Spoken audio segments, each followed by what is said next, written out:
Oke, selamat pagi untuk rekan-rekan mahasiswa semua.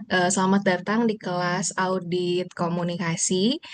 Jadi untuk perkuliahan ini kita akan tempuh selama 1 semester dengan durasi mengajar atau bobot perkuliahan itu selama 2 SKS ya. Jadi mata kuliah ini merupakan salah satu bagian dari kajian ilmu komunikasi khususnya terkait dengan PR sehingga ini baru ada di kurikulum 2023. Jadi teman-teman untuk angkatan 23 ini adalah angkatan pertama yang mendapatkan mata kuliah audit komunikasi.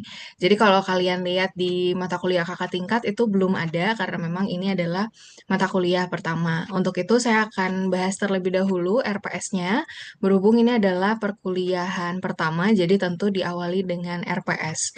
Di mana intinya pada capaian pembelajarannya kita langsung ke sub CPMK aja, di mana mahasiswa diharapkan teman-teman mampu untuk menjelaskan konsep, kemudian definisi audit komunikasi, kemudian nanti akan bisa melihat efektivitas, kira-kira efektivitas dari proses komunikasi atau alur informasi di dalam sebuah organisasi itu seperti apa. Sehingga nanti akan saya jelaskan kira-kira gambaran tugasnya bagaimana, kemudian materi perkuliahannya juga akan kita sama-sama pelajari di setiap minggunya.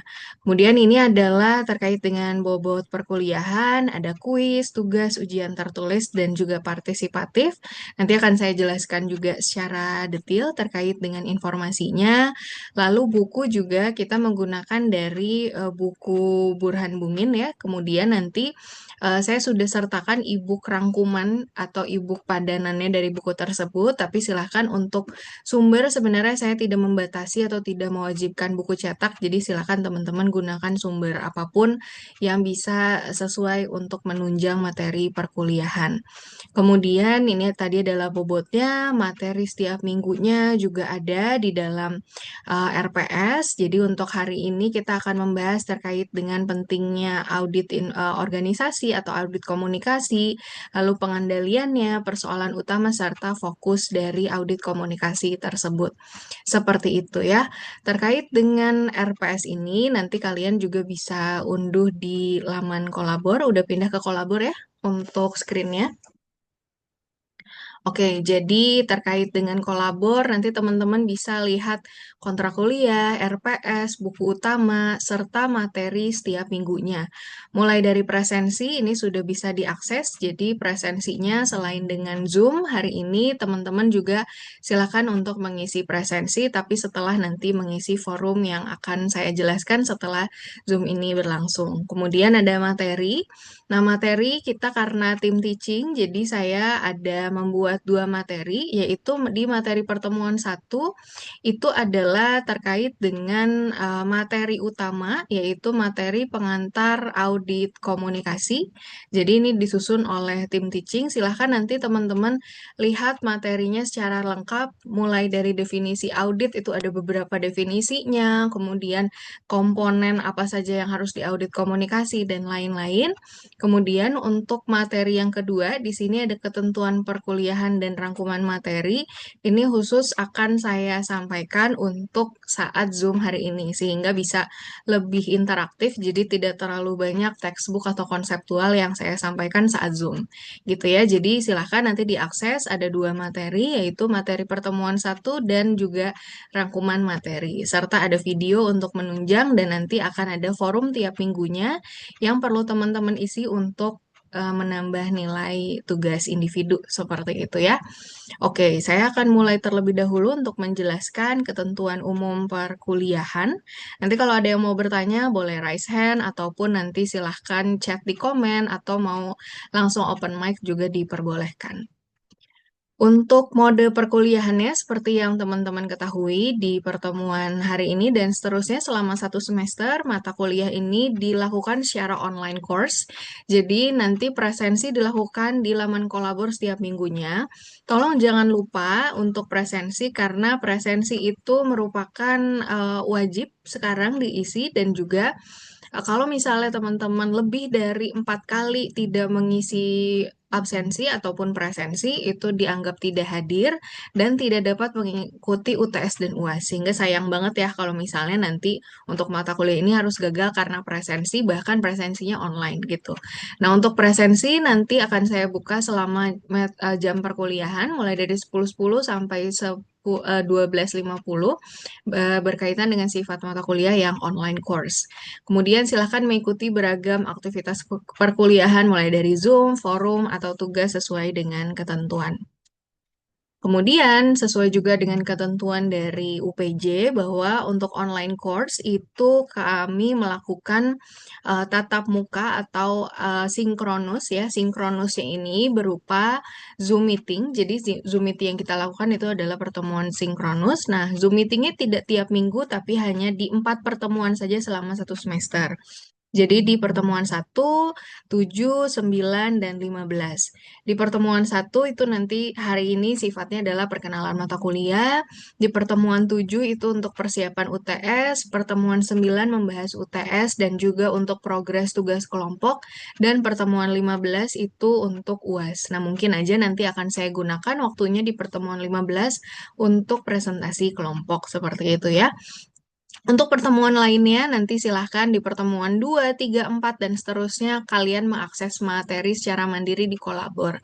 Kalau ada yang mau ditanyakan, berhubung kita nanti siang juga ketemu lagi di produksi media Humas ya. Jadi boleh ditanyakan di saat jam perkuliahan produksi media Humas, kalau misalnya butuh untuk diskusi, atau nanti boleh by WA atau misalnya di forum mau bertanya juga silahkan. Tapi saya sarankan kalau mau diskusi secara langsung, gunakan waktu di saat produksi media Humas aja, karena di mata kuliah itu juga kan SKS-nya ada 4 ya, jadi bisa digunakan untuk diskusi audit juga. Berikut untuk komponen penilaiannya, jadi kita ada 4 aspek. Yang pertama ada tugas, jadi tugas ini adalah tugas individu, tiap minggunya ada aktivitas di kolabor, misalnya forum, nah itu masuk ke nilai yang 10% ini.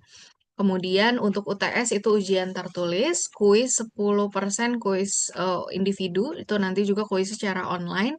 Dan yang terakhir adalah partisipatif. Meskipun namanya partisipatif, 60% ini adalah sebenarnya tugas akhir. Karena mata kuliah ini adalah case study, sehingga tugas akhirnya itu nama komponen penilaiannya adalah partisipatif. Jadi nanti apa saja susunan komponen penilaiannya, 60% itu adalah tugas akhir berupa tugas kelompok, kayak strategi taktik gitu ya, kan waktu semester kemarin ada tugas kelompok, ada produk laporannya, nanti itu seperti itu, kemudian progres tugas kelompok tiap minggunya, sama presentasi tugas akhir. Jadi memang bobot penilaiannya yang terbesar adalah di tugas kelompok. Nah, terkait dengan tugas kelompok, nanti saya akan jelaskan juga saat produksi media Humas. Jadi nanti kalian akan membuat sebuah laporan audit komunikasi dari sebuah brand untuk output di bagian partisipatif atau tugas akhir. Nah, nanti kelompoknya itu sama dengan mata kuliah produksi media Humas dan juga Humas online. Begitu pula dengan pemilihan brandnya. Jadi, kenapa kita samakan? Saya akan diskusi dengan Baratna ya, karena ngampu mata kuliah Humas online juga, kemudian Basri juga terkait dengan tim teaching audit. Kami sepakat untuk menyamakan kelompok dan juga brand yang kalian pilih, sehingga untuk memudahkan teman-teman. Jadi satu mitra itu bisa untuk mencakup 3 mata kuliah gitu ya, supaya kalian nggak bingung nyari, oh nanti Prodhum siapa, Humas online siapa, ini udah sama.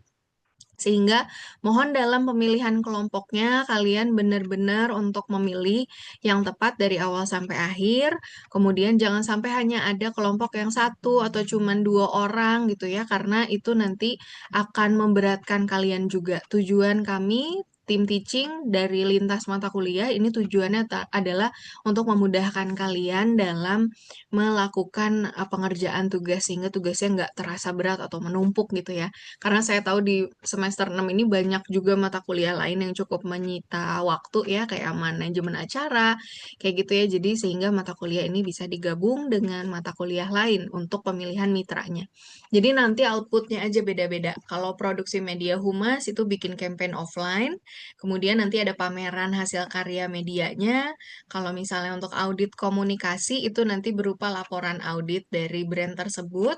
Dan yang terakhir kalau humas online adalah bentuknya digital campaign. Seperti itu ya. Jadi saya tekankan lagi, nanti silakan pilih kelompoknya. Kemudian nanti satu mata kuliah itu, satu brand itu bisa dijadikan tugas untuk 3 mata kuliah. Seperti itu untuk ketentuannya, jadi silahkan nanti diikuti saja proses perkuliahannya setiap pertemuan secara online. Kemudian kalau ada yang tanyakan, boleh nanti kita discuss secara offline maupun online. Seperti itu ya. Kalau nggak ada yang mau didiskusikan, kita langsung masuk ke materi pertemuan satu terkait dengan pengantar audit audit komunikasi. Nah, sebelum kita mulai, teman-teman, menurut kalian ada yang mau open mic kah terkait dengan audit komunikasi? Menurut kalian tuh audit komunikasi itu apa sih? Atau kata audit sendiri itu apa? Ada yang mau memberikan pendapatnya? Silahkan. Ini yang on cam ada banyak ya, rata-rata udah pada on cam. Silahkan teman-teman ada yang mau memberikan pendapatnya. Audit sendiri itu apa sih menurut kalian?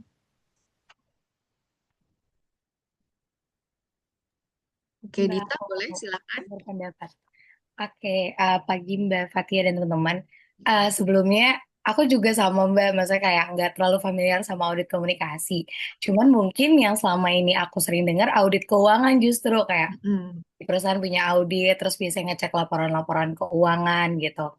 Terus sebenarnya sebelum masuk ke kelas juga kan aku kepo ya, kira-kira audit komunikasi tuh berarti apa? Terus tadi Mbak Fatia juga sempat ngomongin soal efektivitas suatu apalah pergerakan dari perusahaan gitu ya. Nah mungkin, jadi mungkin mendapat aku nanti kita di audit komunikasi, kita menganalisis kali ya langkah-langkah yang perusahaan ambil, terus seperti apa efektivitasnya gitu. Kita kayak ngecek laporannya lah, even misalkan laporan kampanye atau laporan sebuah strategi, sebuah taktik, apakah itu dianggap sudah mencapai targetnya atau belum. Mungkin seperti itu kalau dari pendapat aku. Makasih, Mbak. Oke, terima kasih banyak Dita. Betul ya, jadi cakupannya adalah sebenarnya tadi Dita bilang audit tuh mirip-mirip dengan audit keuangan, mungkin yang familiar yang teman-teman ketahui seperti itu. Jadi kurang lebih seperti itu ya, jadi audit ini adalah proses bagaimana kita mengevaluasi terkait dengan operasional dari sebuah organisasi tertentu. Nah, cakupannya terkait dengan komunikasi, jadi audit komunikasi ini kita pakai instrumen untuk menilai tentunya terkait dengan batasannya itu adalah efektivitas komunikasinya. Jadi kalau tadi Dita bilang kalau kita nanti melihat kira-kira kampanye udah berjalan atau belum. Nah, seperti itu. Campaign ini hanyalah salah satu output dari aktivitas organisasinya. Nanti yang kita lihat di dalam mata kuliah ini bukan hanya efektivitas dari kampanyenya, tapi bagaimana proses kampanye itu berlangsung. Contoh, kalau misalnya mau melakukan campaign kan pasti ada proses brainstorming. Nah, brainstormingnya itu seperti apa? Si kepala divisi PR-nya melaksanakan kegiatannya sesuai dengan kebutuhan audiensnya nggak? Sesuai dengan kebutuhan publik internal atau anggotanya atau tidak? Kurang lebih seperti itu ya. Jadi kalau di produksi media humas, kita melihat kira-kira kampanyenya objektifnya terukur atau tidak, objektifnya tercapai atau tidak. Nah, kalau di audit komunikasi kita lebih bahas proses bagaimana kampanye itu terlaksana kayak tadi ya. Apakah misalnya tadi kepala divisi menyampaikan guidance-nya dengan benar pada anggotanya, anggotanya bisa menyampaikan pendapatnya secara nyaman, apresiatif atau tidak. Nah, jadi nanti kita melihat seperti itu. Tapi batasannya bukan hanya cakupan produk PR aja seperti campaign salah satunya. Nah, nanti kita di audit komunikasi ini lebih sifatnya adalah seperti iklim organisasi kayak gitu ya. Sehingga tujuan utamanya adalah untuk melakukan evaluasi pola hubungan antar anggota, mekanisme umpan balik atau feedback, kemudian iklim organisasi dan juga proses pengambilan keputusan. Nah, di audit komunikasi ini nantinya kalau teman-teman akan ngambil skripsi di 2 semester lagi ya, nggak kerasa ya, ini sudah semester 6, 7, dan nanti semester 8 mau ngambil terkait dengan komunikasi organisasi, pengen melihat iklim organisasi dari sebuah lembaga gitu ya, ini audit ini bisa digunakan sebagai bahan konseptualnya, seperti itu ya. Oke, Sehingga pentingnya audit komunikasi ini apa? Yang pertama adalah kita mampu untuk menilai interaksi dari sebuah organisasi, baik itu interaksinya dilakukan secara formal, misalnya di forum meeting, atau informal di saat aktivitas sehari-hari, ataupun semi formal, misalnya lagi ada gathering organisasi, seperti itu ya. Apakah kegiatan interaksi tersebut bisa meningkatkan kepuasan kinerja ataupun kepuasan karyawan? Nah, biasanya kepuasan karyawan ini kan diukurnya macam-macam ya, bisa dengan survei. Nah, nanti kita bisa cek apakah benar-benar nih karyawannya puas terkait dengan organisasi. Nah, terkait dengan nanti tugas akhirnya di mitranya, Mbak, nggak ada report terkait dengan kepuasan karyawan, ya nanti kalian bisa melakukan wawancara aja kepada beberapa anggota dari organisasi tersebut gitu. Jadi bahannya itu nanti yang diaudit bukan reportnya aja, tapi kita nanti melihat bagaimana fenomena komunikasi yang terdapat pada brand tersebut atau lembaga tersebut. Kemudian yang kedua, proses audit dapat dilakukan untuk mengukur efektivitas alur informasi. Jadi tadi misalnya udah jelas belum sih kalau mau ngambil keputusan, kalau mau bikin campaign itu mau perizinannya itu kemana gitu ya, pengajuan perizinannya, alurnya udah jelas atau belum, udah ada SOP-nya atau belum. Nah, itu juga nanti kita bisa cek melalui proses audit komunikasi. Kemudian alur informasi yang dimaksud adalah secara vertikal, yaitu dari atasan ke karyawan maupun sebaliknya, horizontal yaitu sesama karyawan, atau diagonal yaitu kita lintas divisi ataupun lintas struktur hierarki dari organisasi. Sehingga audit komunikasi ini bisa menunjang visi misi atau objektif ataupun tujuan dari organisasi. Kapan audit komunikasi itu diperlukan? Ketika pertama organisasi mengalami merger atau akuisisi lembaga ya, misalnya ada merger nih dari dua divisi atau perusahaan Gojek misalnya itu diakuisisi oleh Tokopedia ataupun sebaliknya sehingga jadi Goto. Nah, itu kan berarti harus ada audit komunikasinya. Kira-kira alurnya nanti seperti apa dan lain sebagainya. Atau ada juga yang kedua, saat mengurangi atau menambah tenaga kerja, misalnya terjadi PHK atau divisinya tadi ada yang dilebur atau ada yang digabung antara divisi lain, itu juga bisa menjadi salah satu momentum kan kapan audit komunikasi diperlukan. Dan yang terakhir adalah terdapat perubahan fungsi tanggung jawab organisasi, misalnya pimpinannya berubah, kepala divisinya berubah, itu juga bisa digunakan audit komunikasi. Lalu yang terakhir adalah organisasi menerapkan teknologi baru, misalnya ada sistem baru, ada platform baru yang perlu diterapkan, itu bisa digunakan proses audit komunikasi. Intinya adalah ketika terjadi perubahan atau misalnya ada suatu momentum yang bisa menjadi salah satu pencetus kenapa sih harus dilakukan audit, nah itu adalah saatnya melakukan proses audit komunikasi sehingga mengurangi ketidakpastian yang terjadi di dalam sebuah lembaga. Siapa yang bisa melakukan audit komunikasi? Yang pertama kita bisa meng-hire jasa eksternal, misalnya pakai jasa agensi gitu ya. Kemudian yang kedua adalah ahli internal atau in-house specialist. Intinya kalau yang pihak luar kita bisa mengurangi bias ataupun nanti mengurangi kesamaran data ya. Jadi misalnya lebih objektif, jadi tidak sifatnya subjektif terkait dengan keputusannya. Lalu kalau internal tentu dia keunggulannya bisa lebih memahami terkait dengan alur komunikasi organisasi selama ini. Dan yang terakhir adalah gugus tugas atau task force yang bisa dibentuk. Misalnya ada satgas gitu ya. Nah, itu bisa menjadi salah satu cara siapa saja yang bisa melakukan audit komunikasi. Kemudian bedanya apa antara audit PR dan juga audit komunikasi? Nah, ini berkaitan dengan tanggapan dari Dita tadi. Kalau misalnya yang kita lakukan hanya meninjau sebuah aktivitas PR, itu adalah namanya audit PR. Contoh, kita membuat campaign, kemudian di tahun 2025, pada saat 2026, kita melakukan audit terhadap campaign tersebut. Maka tindakan yang kita lakukan adalah audit PR, karena hanya meninjau ketercapaian objektifnya saja. Tapi kalau misalnya kita melakukan audit komunikasi, itu melakukan penilaian komunikasi terhadap sistem internal organisasi. Jadi tadi, seperti yang sudah saya sampaikan, proses komunikasinya seperti apa saat mau menyampaikan keputusan itu bagaimana di dalam sistem internal organisasi seperti itu ya.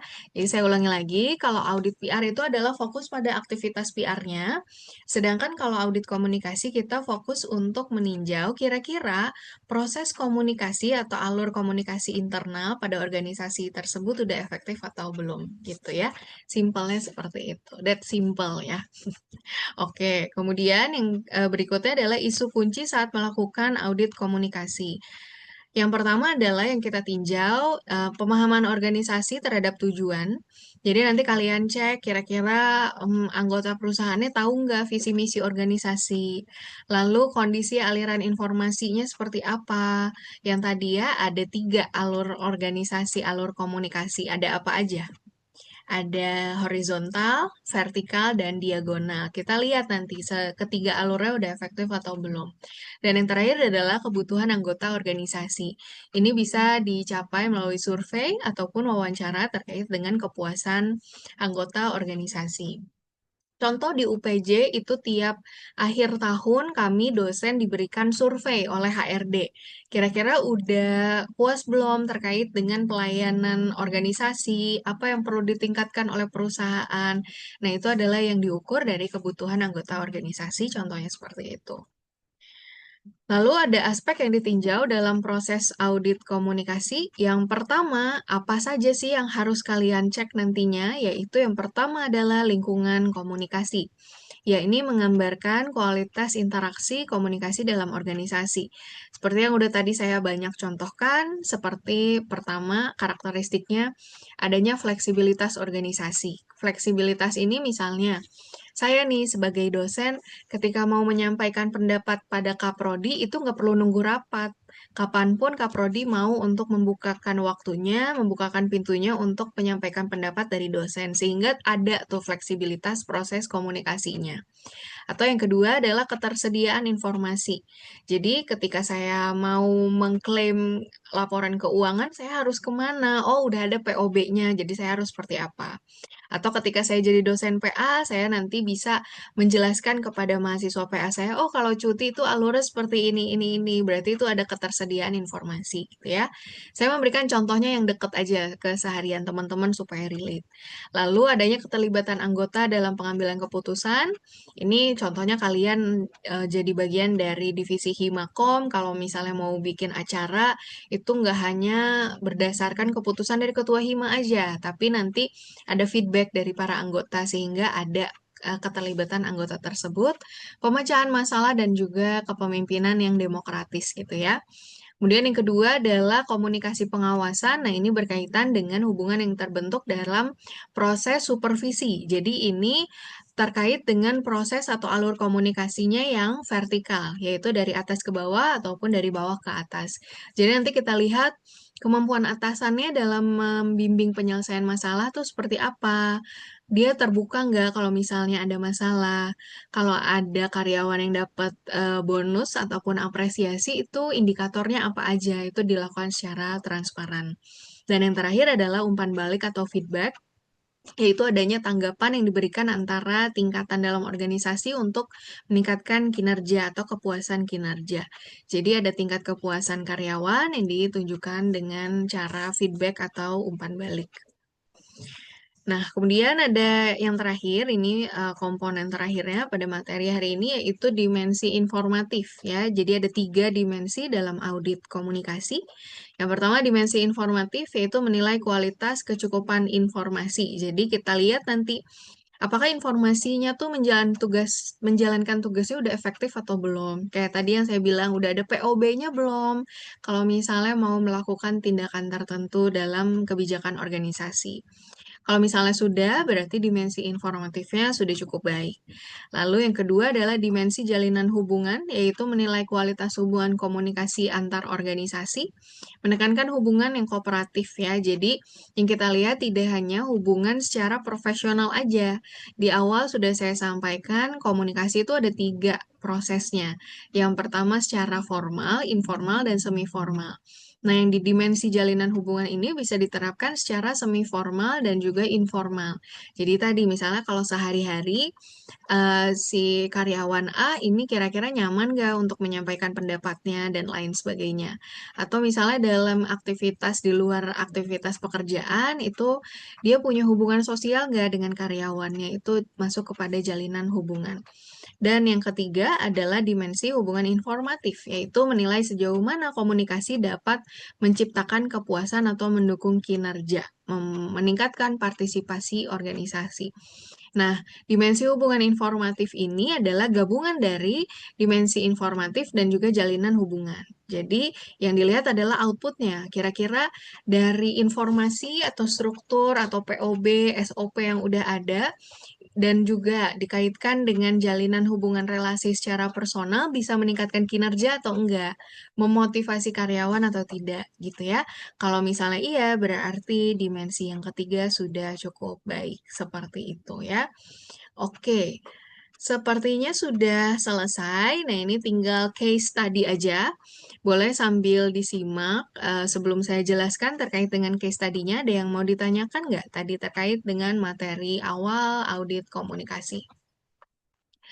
Kenapa nih materinya kayak singkat ya? Karena namanya juga rangkuman. Jadi teman-teman terutama terkait dengan case study, ini kan ada pertanyaannya terkait dengan dimensi audit komunikasi. Kalian nanti bisa cek di materi lengkapnya. Di sini ada terkait dengan dimensi audit komunikasi. Ini saya sampaikan dulu sebelum nanti saya jelaskan untuk case study-nya di sini ya. Jadi ini secara konseptual udah cukup lengkap. Jadi yang saya sampaikan hanya bagian rangkumannya saja. Nah, ini. Jadi pertama dimensi informatif, di sini ada evaluasinya, penilaiannya itu dalam aspek apa aja. Kemudian ada juga indikatornya apa saja ya. Lalu ada tiga faktornya, faktor-faktornya itu juga apa saja. Teman-teman bisa cek di sini. Ada komunikasi tatap muka atau tidak, faktornya seperti itu. Jadi ini nanti akan teman-teman jadikan bahan dalam mengerjakan case study yang bisa disampaikan nanti pendapatnya pada saat mengisi forum seperti itu ya. Oke, jadi kita balik lagi ke case study yang akan kita bahas hari ini. Nanti untuk bahan pustakanya boleh teman-teman lihat di materi yang lengkap secara konseptualnya gitu ya. Oke, saya sampaikan dulu terkait dengan case study-nya. Jadi kita akan membahas terkait dengan studi kasus dari Paragon Corporation. Paragon Corporation ini seperti yang kita tahu kan produknya banyak ya. Ada Makeover, Emina, Wardah, yang paling besar kan Wardah. Nah, kalau teman-teman tahu tentang informasi Paragon ini, jadi tahun 2025 kemarin, Paragon ini berhasil apa ya, menggembar-gemborkan dunia digital karena strateginya Paragon dalam melakukan employee relations itu berhasil untuk meningkatkan employer branding. Jadi nanti cek teman-teman videonya, konten-kontennya banyak sekali yang dibuat oleh karyawan Paragon dalam menceritakan kira-kira aktivitas employer brand, aktivitas gatheringnya tuh ngapain aja dari Paragon Corporation ini. Jadi saya bahas dulu apa itu employer branding. Jadi employer branding itu adalah strategi yang membangun citra perusahaan sebagai tempat kerja yang memiliki value yang baik. Jadi mereka menceritakannya bukan oleh paragonnya, tapi oleh employernya atau karyawannya. Mungkin kalian juga udah sering ya terkait dengan sering dengar definisi employer branding ini. Jadi yang ngomong bahwa Paragon adalah perusahaan yang terbaik, perusahaan yang memuliakan employernya. Nah, itu bukan dari media Paragonnya aja, tapi diperkuat oleh para employer atau karyawannya yang sukarela membuat konten apresiatif pada Paragon. Nah, nanti teman-teman cek menurut kalian itu kalau misalnya dilihat secara aspek dan juga dimensi audit komunikasinya, yang paling signifikan itu apa ya, gitu ya.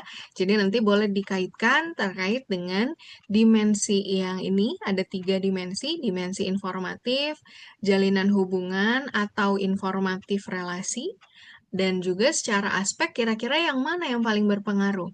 Apakah lingkungan komunikasinya, atau komunikasi pengawasannya, atau umpan baliknya? Nah, nanti silakan teman-teman cek informasinya banyak sekali karena ini viral di mana-mana terkait dengan Paragon. Ini salah satu aktivitas dari employer gathering yang dilakukan tahun 2025. Ini ada statement dari CEO-nya Paragon ya. Kemudian ada juga mengundang Ibu Retno selain sebagai mantan Menteri Keuangan juga Board of Counsel dari PT Paragon Corporation. Lalu di sini juga banyak sekali pesan-pesan motivasi dari Paragon, dari pimpinannya. Kemudian ini adalah eh, jadi mereka itu melakukan gatheringnya, ini adalah testimoni atau gambaran dari konten yang diupload di berbagai macam sosial media employee ataupun dari karyawan Paragon itu sendiri. Jadi mereka memboyong karyawannya ke Malaysia melakukan gatheringnya di sana. Satu Boeing Garuda Indonesia di booking hanya untuk mereka sendiri, untuk karyawan Paragon. Dan antara pimpinan dengan karyawan itu nggak ada yang di bisnis kelas, nggak ada yang di ekonom, nggak ada yang di bisnis kelas untuk pimpinannya, semuanya gabung di ekonomi kelas. Jadi benar-benar melebur jadi satu sehingga itu menjadi sebuah insight yang positif gitu ya. Bahkan saat gathering tersebut di ruang di benar-benar yang ibu-ibu untuk yang lagi menyusui itu disediakan ruang laktasi khusus dan lain sebagainya. Hal-hal kecil seperti itu dibicarakan oleh publik sehingga Paragon ini sekarang menjadi salah satu perusahaan impian bagi para karyawan gitu ya, baik itu yang fresh graduate maupun yang sudah berpengalaman. Itu adalah berkat dari employer brandingnya Paragon. Ini ada talk show session, games challenge, ada dinner night, kemudian ada Paragon Got Talent, dan special performance gitu ya, mengundang public figure juga seperti itu. Jadi ini adalah statement-nya yang diberikan oleh para pimpinan Paragon gitu ya. Jadi di sini at Paragon we dream of going fast and far. Jadi nanti kalian silahkan ditinjau banyak sekali pemberitaan terkait dengan Paragon ini, employer gradingnya, dan juga silahkan ditinjau lagi. Intinya itu masuk ke dimensi yang mana yang paling kuat, dan juga aspek komunikasi yang ditinjau dalam audit komunikasinya kira-kira yang paling signifikan itu yang mana ya. Jadi selama perkuliahan ini berlangsung, mungkin Zoom-nya nggak akan sampai jam 11.50, karena kan kalian juga harus ada yang siap-siap untuk kita ketemu lagi nanti jam 1 ya saat produksi media humas. Jadi silahkan teman-teman manfaatkan waktu untuk mengisi forum. Jadi forum itu nanti akan kalian masukkan juga, akan saya masukkan kepada tugas individu di setiap minggunya gitu ya. Detail terkait dengan case study ini juga sudah ada di kolabor di bagian forum, jadi silahkan nanti teman-teman bisa input di sini. Setelah mengisi forum, baru nanti akan bisa mengisi presensi seperti itu ya. Jadi presensinya nggak akan saya panggil satu persatu, nanti saya di akhir perkuliahan akan capture aja dan nanti akan saya cocokkan kira-kira sudah mengisi semua atau belum yang ada di presensi dan juga yang Zoom meeting seperti itu ya. Ada yang mau ditanyakan dulu sampai sini teman-teman, baik itu terkait dengan case study-nya maupun terkait dengan materi yang saya sampaikan hari ini?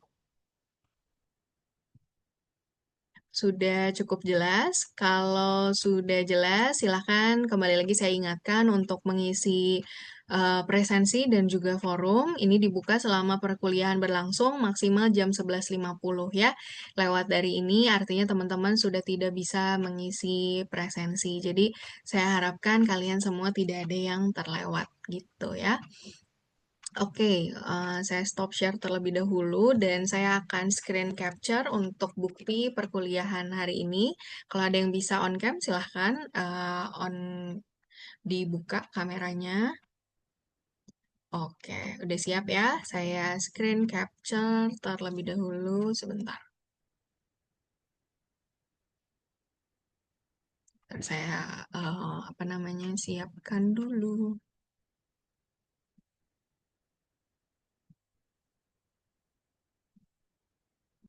Oke. Oke, baik. Untuk di laman pertama, saya capture dulu. Satu, dua, tiga. Oke. Ini biasanya kalau saya jadi moderator, udah ada admin ya. Ini mandiri adminnya. Sebentar. Oke, laman kedua. Saya capture. Satu, dua, tiga. Oke. Sudah. Saya Oke, jadi seperti itu untuk pertemuannya. Jadi Zoom-nya kita nggak sampai full karena tadi mengingat saya pas lihat jadwal takutnya kalian butuh waktu untuk transportasi ke kampus ya. Dan di sini mendung juga gerimis-gerimis di kampus. Jadi silakan nanti sesuaikan dengan waktunya. Kita ketemu lagi nanti jam 1 di perkuliahan produksi media humas. Jadwal kan 12.50 tapi kita mulai jam 1 aja untuk mengingat takutnya hujan ataupun liftnya kan suka berebutan ya. Jadi nanti kita ketemu lagi di jam 1 saat perkuliahan produksi media humas. Kalau ada yang mau ditanyakan baik itu terkait dengan audit ataupun mata kuliah Prodhum nanti kita bisa diskusi saat siang hari gitu ya. Dengan ini saya tutup Zoom-nya. Selamat mengerjakan dan juga berdiskusi terkait dengan forumnya ya. Terima kasih semua. Selamat pagi.